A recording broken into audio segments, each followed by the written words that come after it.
your version still stands, to me, it grossed over $500 million.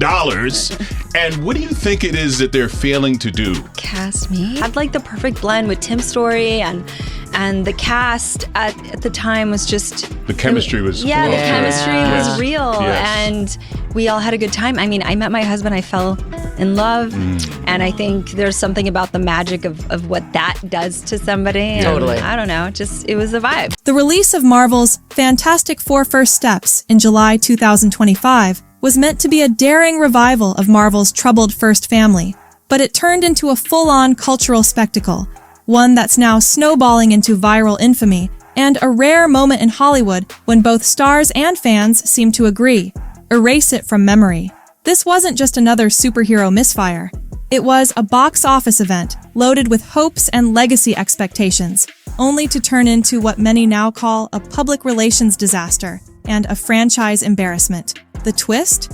Members of the original 2000s cast, Jessica Alba, Chris Evans, Michael Chiklis, and Iowan Gruffudd, are publicly and pointedly shading both the new film and Marvel itself, demanding the studio scrub the 2025 reboot, and, as Jessica Alba quipped, "Just cast me." The resulting viral movement, powered by hashtags like #restore, the 2005 cast has blasted across platforms, uniting nostalgic fans and salty critics. Let's start at the top. Fantastic Four: First Steps was supposed to be different. A retro-futuristic, 1960s set, alternate universe MCU event meant to avoid more of the same origin stories and instead show Marvel's first family as seasoned adventurers. The high-wattage cast: Pedro Pascal as Reed, Mr. Fantastic Richards, Vanessa Kirby as Sue Storm, Joseph Quinn as Johnny Storm, and Eben Moss-Backrack as Ben Grimm, was widely hyped, and the campaign promised family, optimism, and technology. The movie launched at the very peak of Marvel's push into Phase 6, rolling out with global premieres and huge press fanfare, debuting at $118 million domestically and grossing nearly $500 million worldwide in just weeks. An impressive haul on paper, the highest ever for a Fantastic Four title, but still below Marvel's billion-dollar aspirations and overshadowed by the nature of the feedback it received. Instead of the hoped-for home run, critics and fans alike roasted the film. The Rotten Tomatoes audience segment became a meme factory, with phrases like lifeless, soulless, and corporate sludge getting upvoted into legend. The chemistry between the leads, especially Pascal and Kirby, was singled out as flat, awkward, and in some reviews, even creepy, with social media lampooning Pascal's Reed Richards as the most uninspired performance of his career. Most damningly, interviews with director Matt Shakman revealed he never screen-tested the main four actors together, a sin in an ensemble built on team dynamics. One viral reviewer compared their on-screen energy to two co-workers pretending to be married at a work retreat. The script didn't help.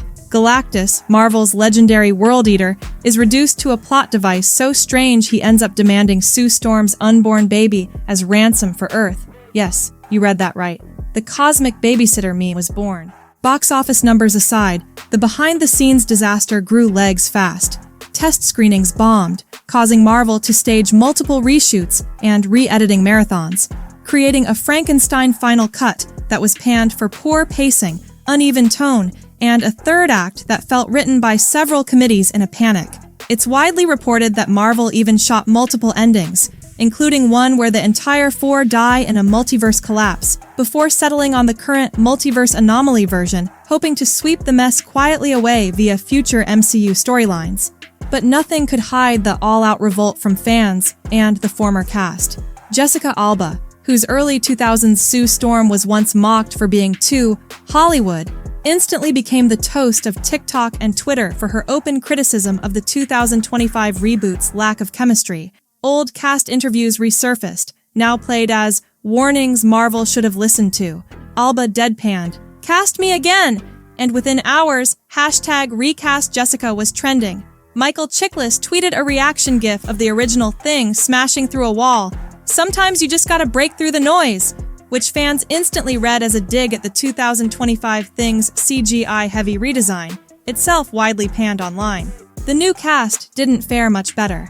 Pedro Pascal, originally hailed as a coup for the franchise, found himself at the center of criticism, not just for an uninspired performance, but for awkward, headline-making behavior on the press circuit, including allegations of overly physical, creepy conduct that bled into public backlash. The director's admissions, the lack of screen tests, and the awkward pairing with Kirby fueled a perception of a movie designed by committee rather than passion for the source material. The post-release environment became so toxic, reports circulated that Marvel was already considering writing off First Steps as a one-off multiverse detour, possibly eliminating this iteration in secret via Secret Wars-style narrative hand-waving. What set this spiral apart was the speed and intensity of the fan-led revolt. Forums like Reddit exploded with posts roasting the film. This movie has the tone of a funeral and the depth of a TikTok recap. Pedro Pascal looks like he's thinking about his Postmates order, garnering tens of thousands of upvotes within days.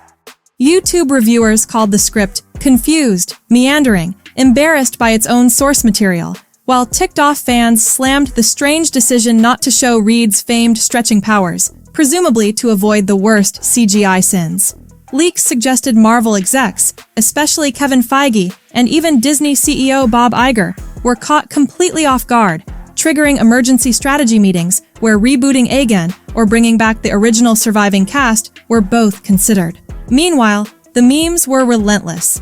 Galactus became a cosmic child snatcher, and every second act plot lurch was compared to watching a PowerPoint on trauma bonding. Even mainstream outlets began to dissect the meltdown, with the BBC and Variety running op-eds on the soul drain of legacy IP reboots, and whether Marvel's best bet was, hilariously, to just restore the 2005 cast and let the MCU heal.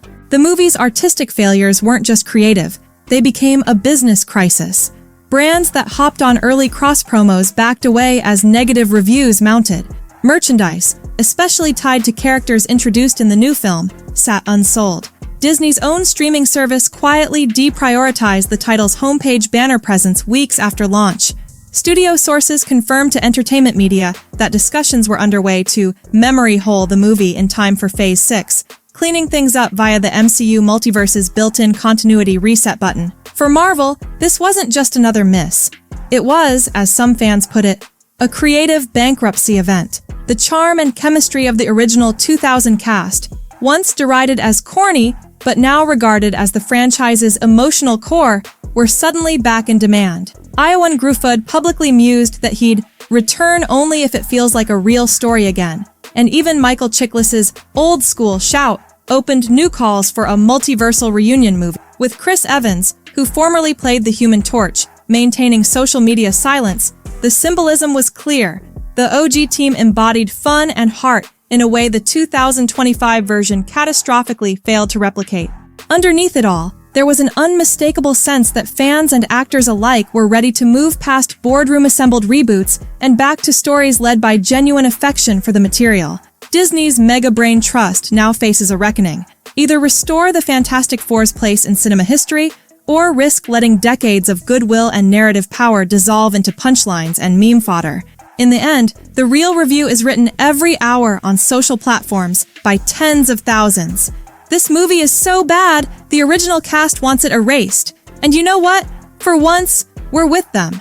It's a pop culture moment where memes, criticism, and nostalgia have fused into a new kind of fan activism, one that might finally force Hollywood's biggest studio to listen.